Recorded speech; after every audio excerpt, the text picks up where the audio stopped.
Էկոնոմիկայի նախարարի խոսքով ջերմատնային տնտեսությունների և ինտենսիվ այգիների արտադրանքը արտահանման խնդիր չունի, քանի որ համապատասխանում է ամենաբարձր ստանդարտներին։ Նա ընդգծեց, որ Հայաստանի ինտենսիվ այգիներում արտադրվող մթերքի որակը չի զիջում օրինակ Իսպանիայի և Իտալիայի համանման արտադրանքին։ Եթե մենք դա նախորդի վարած չլինեինք, այսօր կարող էինք ասել, որ մենք արտահանման պոտենցիալ և հնարավորություն չունենք։ Պապայանի խոսքով այն արտադրողները, որոնք դեռ չունեն անհրաժեշտ սերտիֆիկատներ և ստանդարտներ, պետք է ժամանակի ընթացքում համապատասխանեցնեն պահանջներին, որը շատ կարևոր է։ Նրա խոսքով արտահանման խնդիրներ ունեցող արտադրանքի համար կփորձեն գտնել իրացման այլ ուղիներ, ինչպես տեղական, այնպես էլ այլ շուկաներում։ Նա ընդգծեց, որ պետությունը գյուղատնտեսության ոլորտի կողքին է և աջակցում է արտադրողներին։ Էկոնոմիկայի նախարարությունը և արտաքին գործերի նախարարությունը աշխատում են եվրոպական գործընկերների հետ, որպեսզի Հայաստանը ստանա տնտեսական հատուկ կարգավիճակ, ինչպիսին օրինակ նախորդիվ ստացել են օրինակ Մոլդովան կամ Ուկրաինան։ Երևանի քաղաքապետն էլ ասաց, որ Աչափնյակի մետրոյի կայարանի նախագծման փուլն ավարտվել է, շուտով կիրականացվեն մի քանի կարևոր մրցույթներ։ Նաև պետք է իրականացնենք օտարումները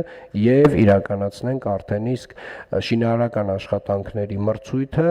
որը ենթադրվում է իրականացնել FIDIC տրամաբանությամբ։ Անդրադառնալով մայրաքաղաքի խցանումներին, Ավինյանն ասաց, որ դրանք տնտեսական աճի պատճառով են և մարդատարների համար պետք է մտցվեն որոշակի սահմանափակումներ։ Մարդատար ավտոմեքենաների համար վստահորեն պետք է մտցվեն որոշակի սահմանափակումներ եւ դրանք փոխարինվեն հանրային տրանսպորտի առանձնացված ուղեգծերով։ Տարածքային կառավարման և ենթակառուցվածքների նախարար Դավիթ Խուդաթյանը ներկայացնելով բյուջեի կատարողականը նաև նշեց, որ առատ տեղումների շնորհիվ հանրապետության խոշոր ջրամբարներում լցվածության բարձր մակարդակ է գրանցվել։ Վեդի ջրամբարում ջրի կուտակումն ու բաց թողնումը փուլային են իրականացվում կառույցի ամրությունն ապահովելու նպատակով, իսկ Կապսի ջրամբարի դեպքում դադարեցվել է պայմանագիրը չինական կապալառուի հետ և այժմ թարմացվում է նախագիծը, որ նոր մրցույթ հայտարարվի։ 60 միլիոն խորանարդ մետրի շուրջ 2.5 անգամ ավելի մեծ ծավալով ջրամբարի կառուցման նախագիծ ունենք, արդեն մոտ ենք նախագիծ ունենալու։ Պետք է ասեմ, որ այն ջրամբարաշինական ոլորտում մեր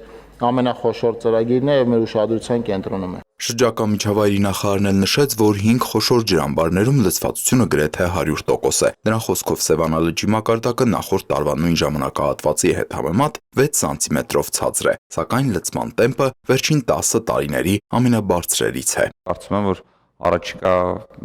2-3 շաբաթների ընթացքում Սևանի մակարդակը կհասցնենք նախորդ տարվա ցուցանիշին, նույնիսկ մենք հույս ունենք, որ օրինակ Արփասևանը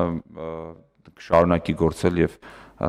լճում կունենանք դրական բալանսով ջուր։ Ազգային ժողովի տարածքային կառավարման, տեղական ինքնակառավարման, գյուղատնտեսության և շրջակա միջավայրի պահպանության հարցերի ու ֆինանսավարկային և բյուջետային հարցերի մշտական հանձնաժողովների համատեղ նիստում նախարարները և տարբեր գերատեսչությունների ղեկավարներ մանրամասն ներկայացրին 2025 թվականի պետական բյուջեի կատարման մասին տարեկան հաշվետվություններ։